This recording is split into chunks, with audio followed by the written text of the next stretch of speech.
I'm Chris Coady here at my studio Valis in Los Angeles with Audiopunks. We're going to be looking at some productions. This song is Sweetest Heart by Rachel Bobbitt.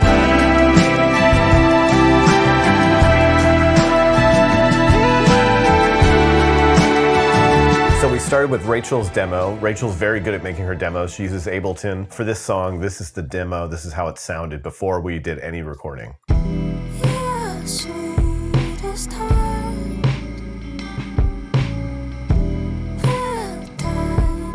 Starts for me. There are sirens slow to sound when you're away from me. Bent towards the ocean, stretching lips out onto me.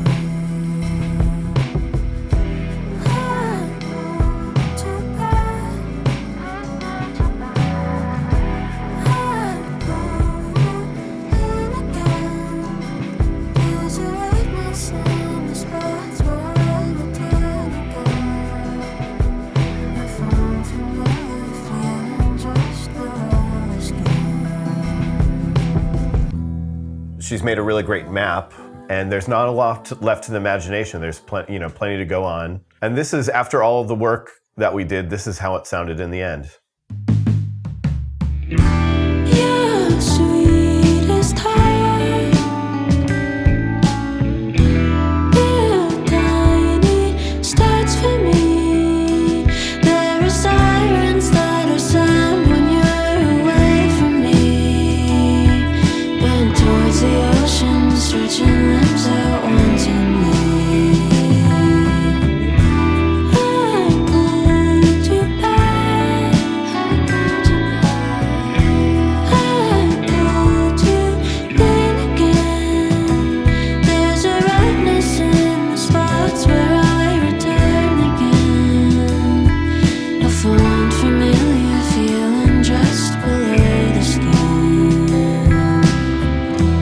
From the demo, the song already had a solid foundation. So for the final version, I wanted to just record a drum track and a bass line that was as solid as the demo.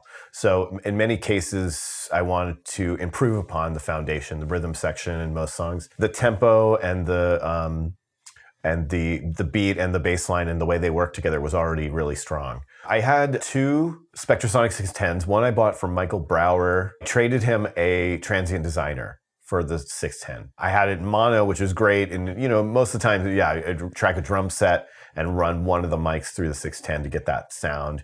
I found that the Shure level lock was a big favorite of people to use as like a drum mic smasher, but I like the Spectrasonics more because it was a little less chaotic and it wasn't as noisy. Really special distortion device. As a compressor, it's very strange. It's not very good. They were trying to make something that was like an 1176 that was a really practical compressor. And if you hit it just the right way, you can get it to compress in a utilitarian way. But that's one sweet spot to make it do what it was intended to do. Everything else is just distortion and harmonic saturation. And so when I started working at a studio called Dreamland, which is in upstate New York, that's when I first got to use two at once because they had a pair of 610s.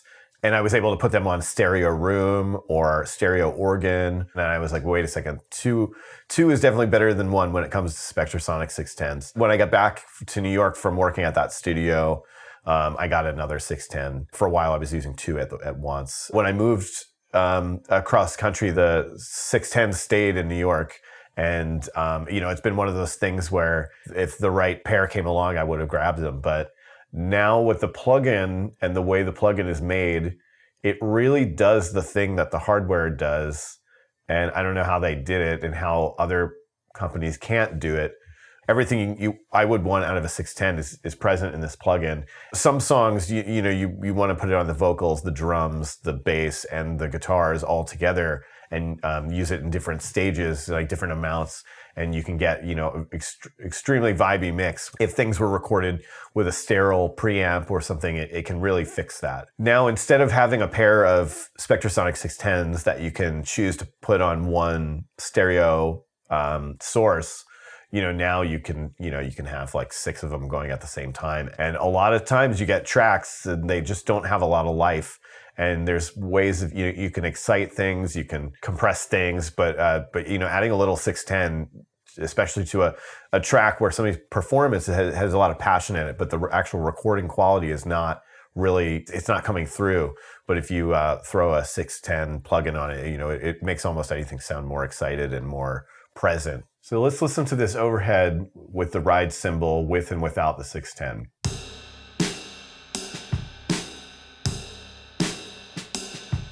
And then we take it off.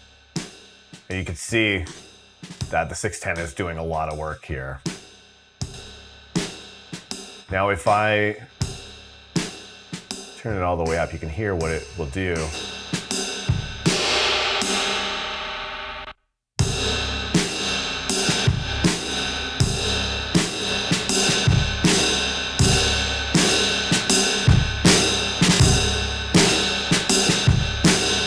This is a more extreme setting, but little bits of this plugin go a long way.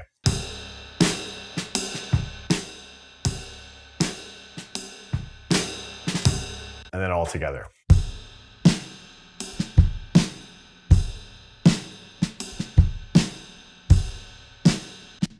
And then here's the whole drum picture without the 610 plugin.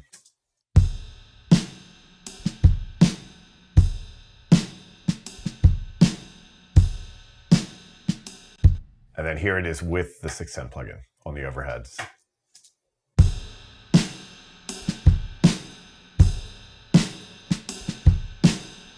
So that sounds great. Let's hear it with the percussion and the bass.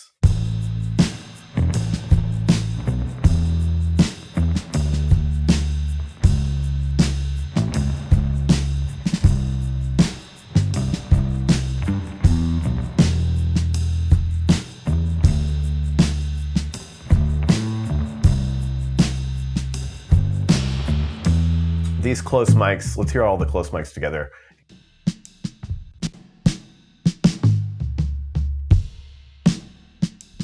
Okay, so that sounds good.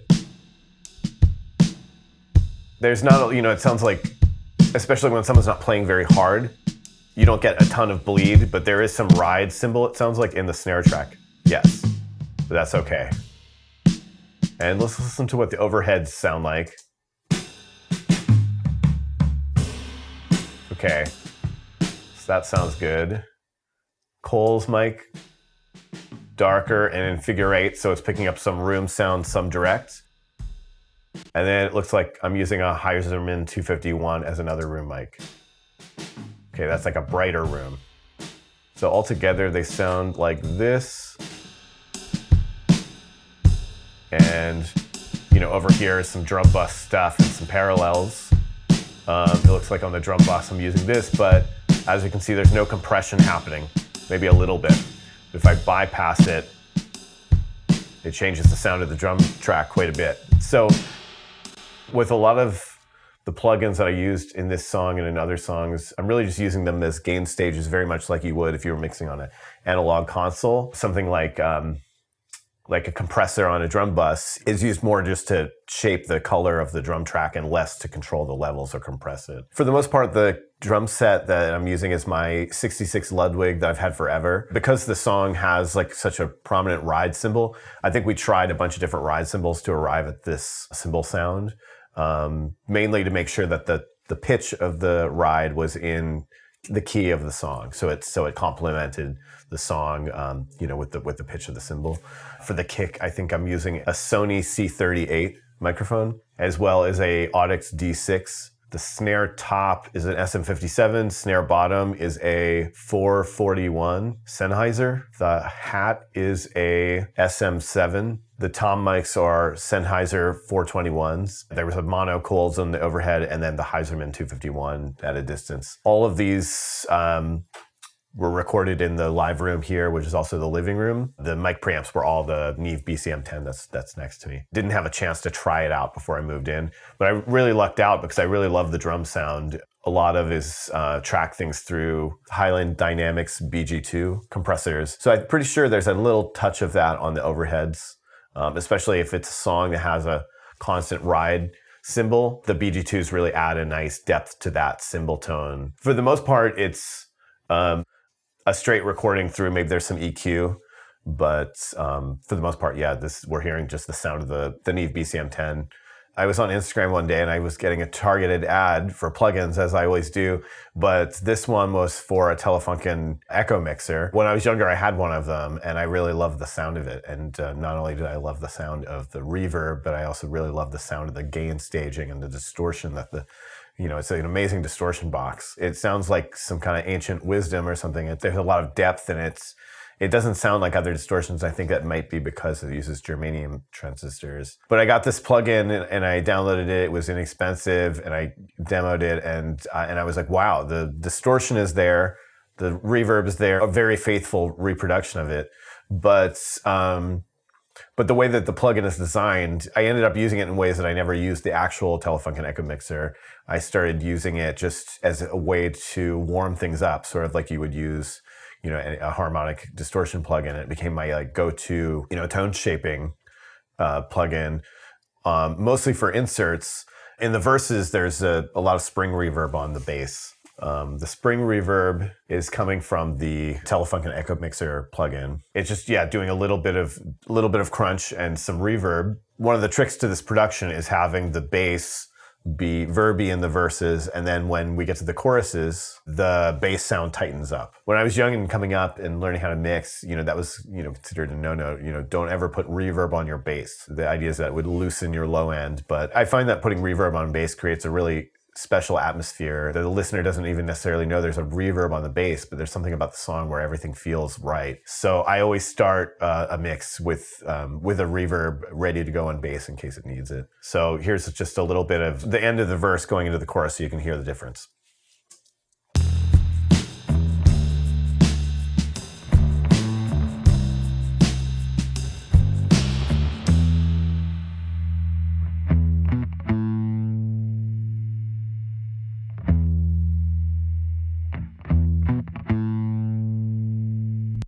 And then you'll hear as it goes back to the verse section that the reverb comes back on the bass.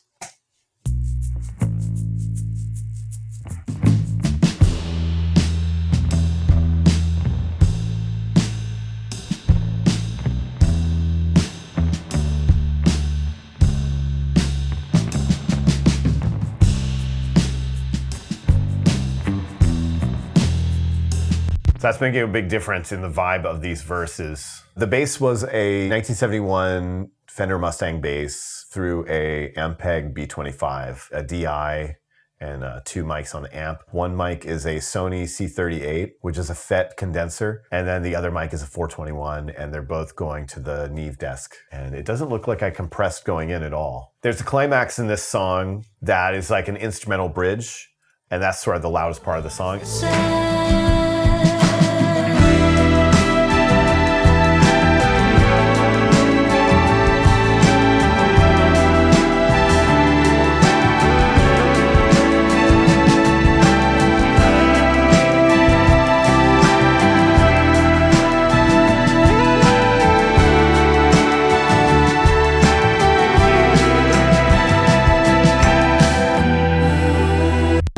So on that section, just to give it an extra lift, I doubled the bass with a Juno 106, and that sounds like this.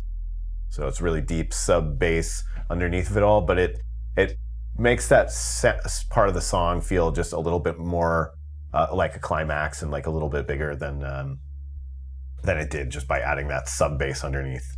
It looks like there's some chorus on the sub bass because you can see the left and right moving up and down. So that's the general foundation. So on top, I feel like once you get a really strong foundation, you can really just start to have fun once you feel like the foundation is good.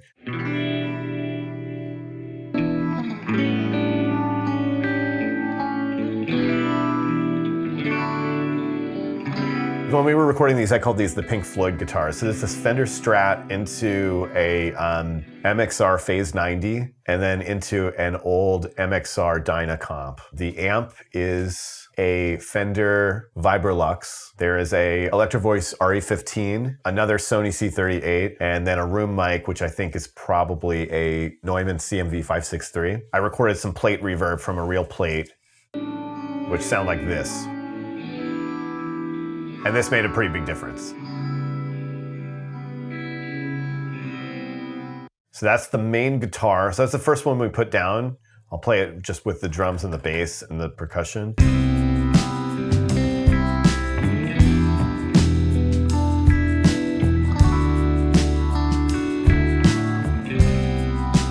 So playing the guitars and bass on this song is Justice Dur, and that's the first guitar we put down. And so you more or less have a song with those elements. So then beyond that is all extra. So it looks like I doubled and tripled the main guitar with these open strums.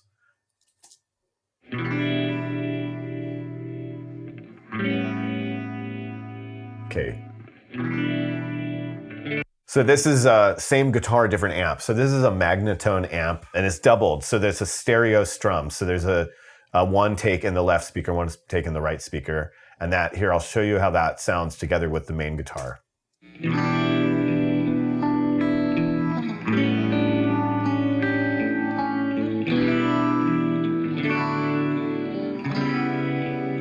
Okay, so that sounds good. And it looks like I added a little digital delay to that. What's up with this guitar here? Okay. So this is an EBow. This is an EBow track. And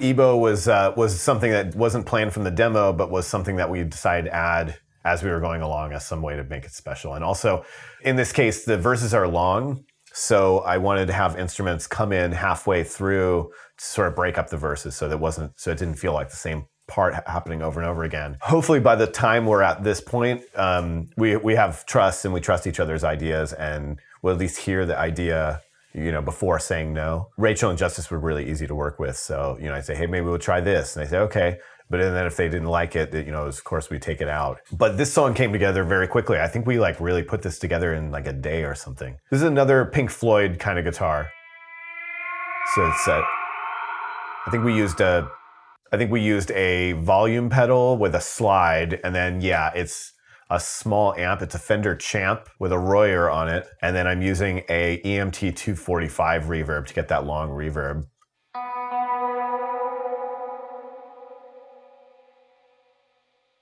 It was nice for these. Also in that section, in that chorus, we added some acoustic guitar.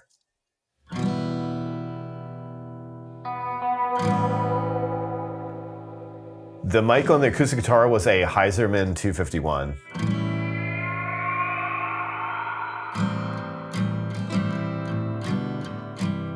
I think I just put the Heiserman, maybe 3 feet away. It's a pretty sensitive mic. I wanted to sound very direct, and not have a lot of room. So I guess I moved the mic back until you start to hear the room sound, and then I push it forward so that it's as far away as it can without it sounding roomy or distant. I think with the Heiserman 251, it's like 2 or 3 feet from the acoustic guitar. So if he's sitting in a chair, it's kind of like over there. With mics that are smaller, I try and get them a little closer. Too close, and you start to feel like you're inside the guitar and that the guitar is not part of the production. It sort of starts feeling like it's very magnified. So recording an acoustic guitar, I try and have some distance, but not enough so that the mic gets roomy. So there's sort of a sweet spot there. If you get it kind of close, when the guitar player puts their headphones on, they usually find the sweet spot because they're listening to their own guitar through the headphones. So they find a spot where, they might move forward a little bit or something, and that works well too. Oh yeah. This is like Neil Young guitars. These are pretty low in there, but they're supposed to sound like, Down by the River, Neil Young. That is also a Fender Champ. There is a DI. It's very quiet. Then there's the Royer that's on the Champ, and this would be like 4 inches away from the amp. But then I also mic'd it from across the room.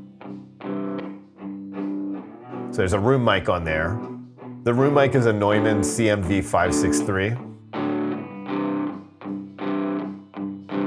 And and they just combine to make that sound. I like that sound because especially during that section, you know, it's nice to create a depth of field and have things feel like some things are closer to you and some things are further away. And one way to achieve that is to not mic everything super close. And then that way you can kind of create an array. When everything sounds very close, then you have to create the depth of field with reverb. And it's nice to, you know, to do it, you know, with microphones instead, especially in a song like this that really lends itself to the instrumentation being not all close up. When the song really comes together, and this is the loudest part of the song, there is these guitars. So we have a nice soaring EBO slide lead, and that's the same exact setup as we were using for the slides before. So it's the Fender Champ with the Royer and the EMT reverb.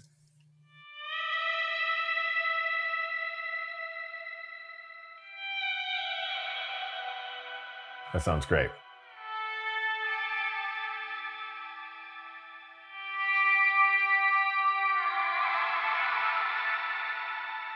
So that sounds great. Let's see what's going on here.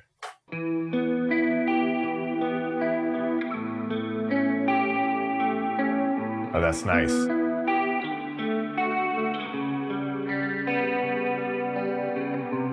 So that's a Gibson ES325 through a Fender Champ with a Boss CE2 chorus pedal. Yeah, these two sound great together, the chorus along with that EBO lead. I wanted to add an arpeggiated pattern in the bridge, so it was part of the pickup. So I think in the bridge is where the hi-hats enter. Let's see. Yeah.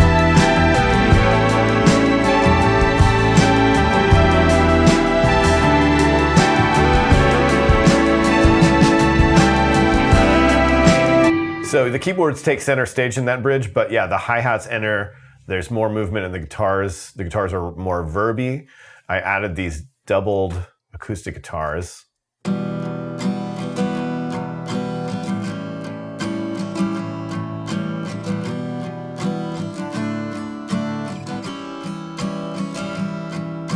So yeah, so there's a single acoustic guitar going through the song starting at chorus 1. But once you get to this bridge, they become stereo, they're doubled. So there's 2 guitars playing at once.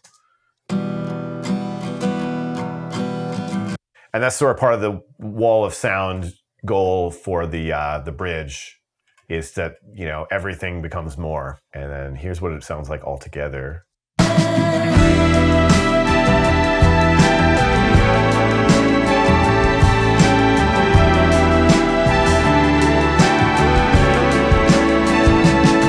For this outro section, instead of, you know, that chorus guitar with the Boss chorus pedal, it's doubled and it's finger plucked chords that kind of help bring the song down. And then there's an acoustic doubling that.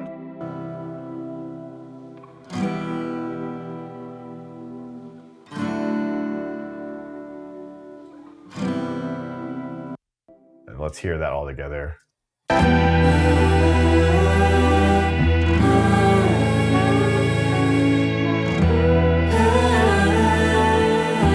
So a big part of this song also, and a big part of this production, is keyboards. It's mostly a guitar song, but there's keyboards in here, and they're mostly handling lead duty. One keyboard that's used a lot in this song is a Korg Poly 61. I'm tracking that in, but also dry, and also with a EMT 245 reverb.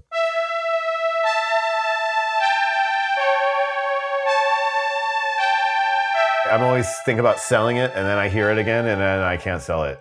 It has to stay. Here's another Poly 61 that's playing that same section. Little lower, like left-hand movement. So here's the two together.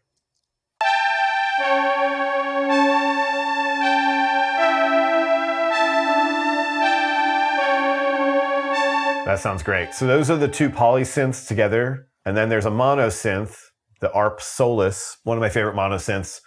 And let's see.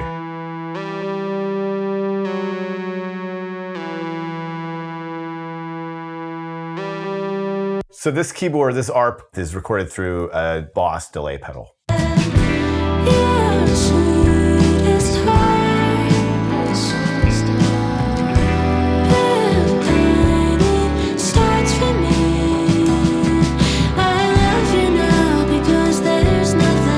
that sounds great. Let's hear what it's doing in the bridge.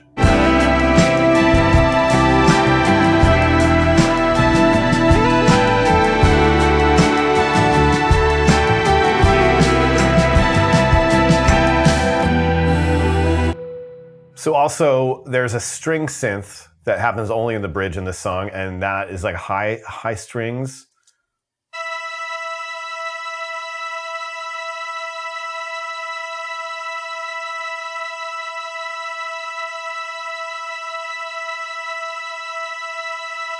So that's just a high drone. That is the Sequential Circuits Prelude synth. And the last of my favorite keyboard in this song, we were actually gonna record real strings for this, but we liked the EMU emulator strings so much. They sound like this.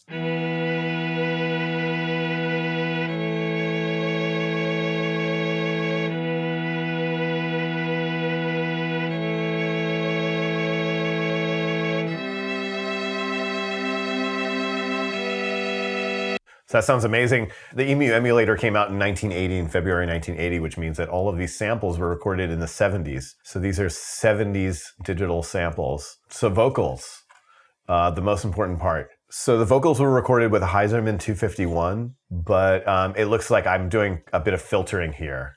So I'm filtering off the high top and some of the lows to make the mic not as wide a range. And then additionally, the double, instead of it being replica of the first, it's much more distorted sounding. So here's the vocals all together. Your sweetest heart, built tiny, starts for me. There are sirens that are sound when you're away from me. Bent towards the ocean, stretching limbs out wantonly. So the distortion for this vocal, when I was tracking it, we wanted to track it with distortion, and because I use a Pro Tools HDX system, I needed a distortion that was compatible with HDX DSP. The only one I had in my whole computer was this Real Tape Saturation, which is an older Avid plugin. It sounds really great in the song. Now the distorted double, I think, was one of Rachel's ideas. I think that came along with one of Rachel's demos. Built tiny, starts for me. And that's the Audiopunks Great British Spring Reverb that's on all of the lead vocals in this song. It's making the vocal sound more like a part of the song. The actual Great British Spring, a studio I worked out of in New York quite a lot, we had one. It became one of the main reverbs on some songs for lead vocals, but in many songs it was the background vocal sound was always the Great British Spring Reverb, which is, this PVC pipe tube that had, some kind of a spring in it, and we had it mounted on the wall. Every mix, there was something was sent to the Great British Spring, but it was so uncommon that sort of like once I left that studio, I don't think I ever saw another one ever again. So having it in plugin form means that it's back in my mix template, and now, now I use it for, anything spring reverb related. The Telefunken Echo Mixer and the Great British Spring are both spring reverb plugins, and you'd think that would be a niche thing that was only good for a certain kind of music or a certain kind of mix, but something about the way those reverbs sit in the mix, I feel like I find myself using them in pretty much any kind of music. The space they take up, they're very warm sounding. They sound great on guitars, they sound great on drums, they sound great on vocals, and in the case of this song, I'm even using it on the bass. Away from me, bent towards the ocean, stretching limbs out wantonly. In the choruses of these songs, we got a group of people together to sing. All of my love, all of my love, sways where it stands, sways where it stands. All of my loving. We did a similar thing in the ending of the song. So when we're coming out of the big bridge into this outro section.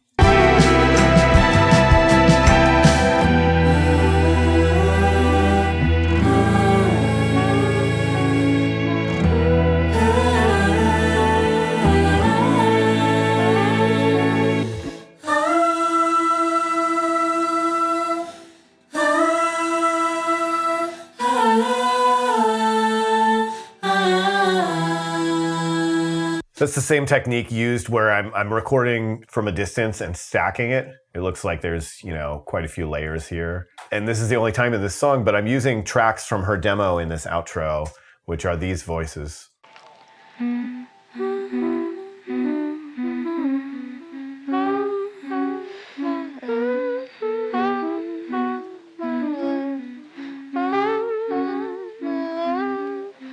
So that's coming full circle. So like at the end of this song, it kind of there's demo elements returned. So at the end, it goes back to the beginning in a way. So let's hear everything together in the outro.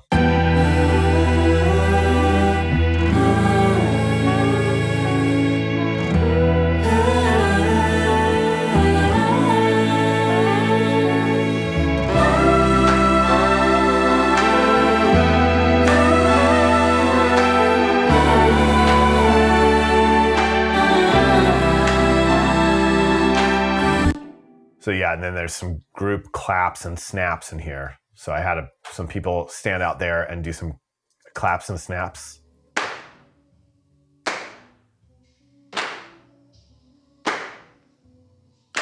That sounds great. So all of that reverb on those claps and snaps are from the room, not from any plugin or hardware unit. And that's it. It all got mixed back through the Neve desk here. It turned out great.